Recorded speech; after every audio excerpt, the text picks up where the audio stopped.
അഫ്ഗാനിസ്ഥാനിലുണ്ടായ ഭൂചലനത്തിൽ 250 പേർ മരിച്ചുവെന്ന സങ്കടകരമായ വാർത്ത വരുന്നു. നങ്കർഹാർ പ്രവിശ്യയിലെ ജലാലാബാദിനടുത്ത് 8 കിലോമീറ്റർ ആഴത്തിലാണ് ഭൂകമ്പത്തിന്റെ പ്രഭവകേന്ദ്രം.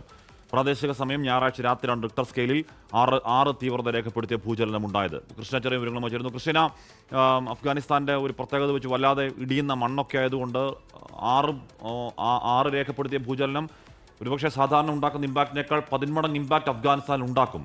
അത് ഈ മരണസംഖ്യയിലടക്കം പ്രകടവുമാണ്. കൃഷീന, തീർച്ചയായിട്ടും ഹാഷ്മി പറയുന്നത് അക്ഷരാർത്ഥത്തിൽ ശരിയാണ്. ഒന്ന്, അഫ്ഗാനിസ്ഥാന്റെ ഒരു ഭൂപ്രകൃതി, അവിടുത്തെ പ്രാദേശികമായ പ്രത്യേകതകൾ, ഈ പർവ്വത പ്രദേശങ്ങളിലെ വീടുകൾ, ഇതൊക്കെ കൊണ്ട് തന്നെ, അതുപോലെ തന്നെ മണ്ണിടിച്ചിൽ, കഴിഞ്ഞ വെള്ളിയും ശനിയും ഒക്കെ വലിയ മഴയായിരുന്നു. ഈ മഴയും മണ്ണിടിച്ചിലും കൂടി ചേർന്നപ്പോൾ നമുക്കറിയാം അഫ്ഗാനിസ്ഥാൻ എന്ന് പറയുന്ന ആ ഒരു മേഖല ഇൻഡോ യുറേഷ്യൻ ടെക്ടോണിക് പ്ലേറ്റ്സ്, അതായത് ലിത്തോസ്ഫിയറിലുള്ള ആ പ്ലേറ്റുകളിൽ വിള്ളലുള്ള മേഖലയുടെ മുകളിലാണ് അഫ്ഗാനിസ്ഥാൻ ഇരിക്കുന്നത് എന്ന് പറയാം. ഏറ്റവും ഭൂകമ്പ സാധ്യത ഏറിയ ഒരു മേഖലയാണ്. അതുകൊണ്ട് തന്നെ ചെറിയ പ്രകമ്പനം പോലും വലിയ പ്രശ്നങ്ങൾ അവിടെ സൃഷ്ടിക്കുന്ന അവസ്ഥയാണ്. ഇപ്പോൾ BBC-യുടെ ഏറ്റവും പുതിയ റിപ്പോർട്ട് അനുസരിച്ച് നമുക്ക് ലഭിക്കുന്ന വിവരം 100 കണക്കിന് പേർ മരിച്ചുവെന്നാണ്.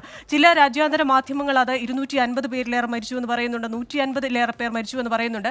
അതേസമയം അഫ്ഗാനിസ്ഥാന്റെ ആരോഗ്യ മന്ത്രാലയം പറയുന്നത് ഈ മരണസംഖ്യ ഔദ്യോഗികമായി പറയാനാവില്ല, അത് ചിലപ്പോൾ ഏറാൻ സാധ്യതയുണ്ട്.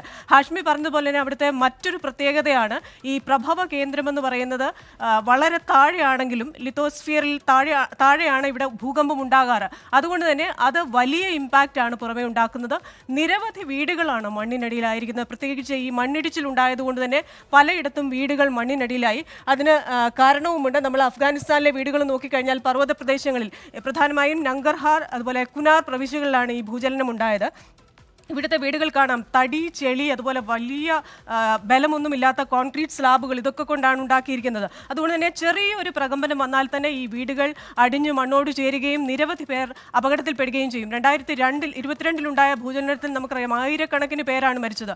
അന്ന് 10 കിലോമീറ്റർ താഴെയായിരുന്നു ഈ പ്രഭവ കേന്ദ്രം. ഇപ്പോൾ അത് 8 കിലോമീറ്റർ എന്നാണ് പറയുന്നത്. അതുകൊണ്ട് തന്നെ ഇതിൻ്റെ പ്രഭാവം എന്ന് പറയുന്നത് ആ 2022-ലെ ഭൂചലനത്തെക്കാൾ കൂടുതലാകാനുള്ള ഒരു സാധ്യതയാണ് നമ്മൾ കാണുന്നത്.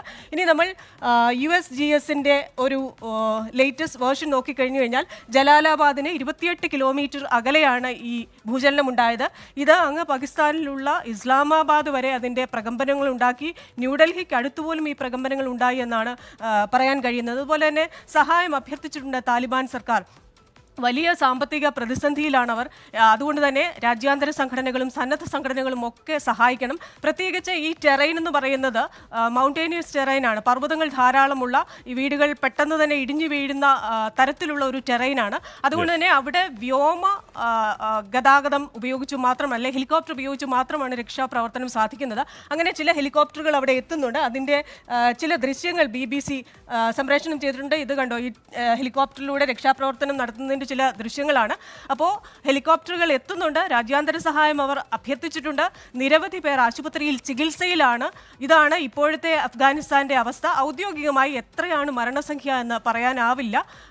ഇവരുടെ ഒരു ഭൂപ്രദേശത്തിന്റെ പ്രത്യേകതയും അതുപോലെ തന്നെ അവിടെ എത്തിച്ചേരാനുള്ള പാട്, മൊബൈൽ സിഗ്നലുകൾ ഒന്നും കിട്ടാത്ത ഒരിടമാണ്. അതുകൊണ്ട് തന്നെ ആശയവിനിമയ സംവിധാനങ്ങൾ പോലും കട്ട് ഓഫ് ആയ നിലയിലാണെന്നാണ് അവിടുത്തെ ആരോഗ്യ മന്ത്രാലയം അറിയിക്കുന്നത്.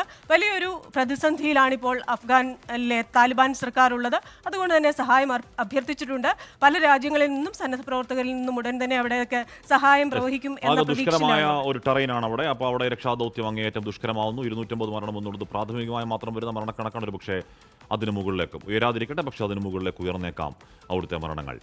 ലോകത്തെവിടെയായാലും ഏത് സമയത്തും 24 വാർത്തകളും ഓഗ്മെന്റഡ് റിയാലിറ്റി പാക്കേജുകളും എക്സ്പ്ലെയിനറുകളും വിശദമായി കാണാൻ ഞങ്ങളുടെ YouTube ചാനൽ നിങ്ങൾക്ക് സബ്സ്ക്രൈബ് ചെയ്യാം.